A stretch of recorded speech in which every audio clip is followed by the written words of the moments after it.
തമിഴ് സിനിമയുടെ ഉടലും ഉയരും ആരാണെന്ന കാര്യത്തിൽ പലർക്കും സംശയമുണ്ടെങ്കിലും തലയുടെ കാര്യത്തിൽ ആർക്കും സംശയമുണ്ടാകില്ല.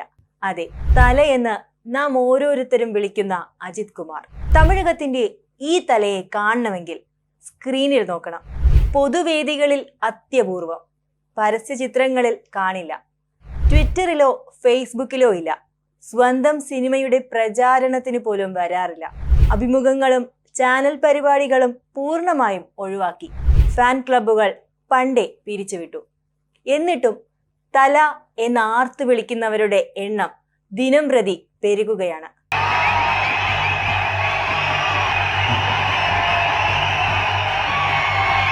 പ്രമേയത്തിന്റെ അതിശയോക്തിയോ ക്ലൈമാക്സിലെ അവിശ്വസനീയതയോ ട്വിസ്റ്റുകളോ ഒന്നും വിഷയമല്ല.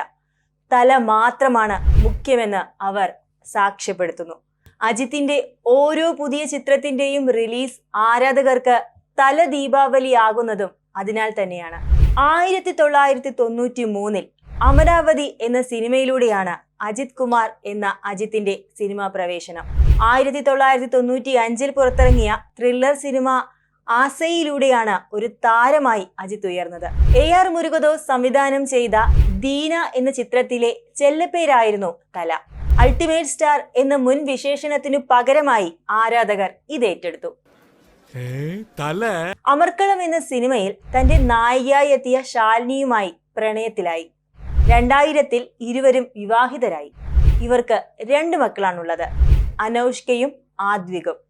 ഇവരുടെ കുടുംബ ചിത്രങ്ങളും ആരാധകർ സോഷ്യൽ മീഡിയയിൽ ആഘോഷമാക്കാറുണ്ട്. 58,000-ലധികം ഫാൻസ് ക്ലബ്ബുകളുമായി തമിഴ്നാട്ടിൽ മുന്നിൽ നിൽക്കുമ്പോഴാണ് 2011 ആരാധകർ അച്ചടക്കം വിട്ട് പെരുമാറുന്നത് കണ്ട് അജിത് സ്വന്തം ഫാൻസ് ക്ലബ്ബുകൾ പിരിച്ചുവിട്ടത്. ആക്ഷൻ പടത്തിലെ ഇന്റർവെൽ പഞ്ച് പോലൊരു നീക്കം. എങ്കിലും സമൂഹ മാധ്യമങ്ങളിൽ അജിത് വിജയ് ഫാൻസ് ഏറ്റുമുട്ടലിന് ഇപ്പോഴും കുറവൊന്നുമില്ല. അജിത് നേതൃത്വം നൽകുന്ന അംഗീകൃത ഫാൻസ് ക്ലബ്ബുകൾ ഇല്ലെങ്കിലും തമിഴ്നാട്ടിൽ മാത്രമല്ല കേരളത്തിൽ പോലും സ്വയം സന്നദ്ധ അജിത് ഫാൻസ് അസോസിയേഷനുകൾ ഒട്ടേറെയുണ്ട്. സിനിമയ്ക്കകത്തും പുറത്തും ഒരുപോലെ സ്വീകാര്യനായ അജിത് എന്ന നടന്റെ വ്യക്തിത്വമാണ് ഇതിന് കാരണം. സിനിമാ പശ്ചാത്തലം ഏതുമില്ലാതെ വന്ന് ഒരുപാട് തിരിച്ചടികൾക്കു ശേഷവും ആത്മവിശ്വാസത്തോടെ ഉദിച്ചുയർന്ന അജിത്തിനെ സെൽഫ് മെയ്ഡ് സൂപ്പർ സ്റ്റാർ എന്നാണ് ആരാധകർ വിളിക്കുന്നത്. പ്രൊഫഷണൽ കാറോട്ട മത്സര വിദഗ്ധൻ കൂടിയാണ് നമ്മുടെ അജിത്. ഒരു അപകടത്തെ തുടർന്നാണ് ബൈക്ക് റേസിംഗ് ഉപേക്ഷിച്ച് കാറിലേക്ക് തിരിഞ്ഞത്. 2004 ബ്രിട്ടീഷ് ഫോർമുല 2 സീസണിൽ ജർമ്മനി മലേഷ്യ ഫോർമുല ചാമ്പ്യൻഷിപ്പുകളിൽ പങ്കെടുത്തു.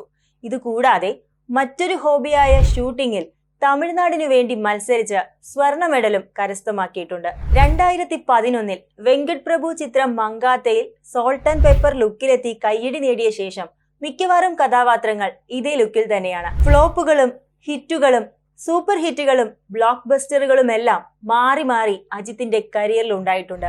മകിഴ് തിരുമേനി സംവിധാനം ചെയ്യുന്ന പിടാമുയർച്ചയാണ് പുതിയ ചിത്രം. തമിഴകത്തിന്റെ മാത്രമല്ല നമ്മുടെ സ്വന്തം തല അജിത്തിന് പിറന്നാൾ ആശംസകൾ.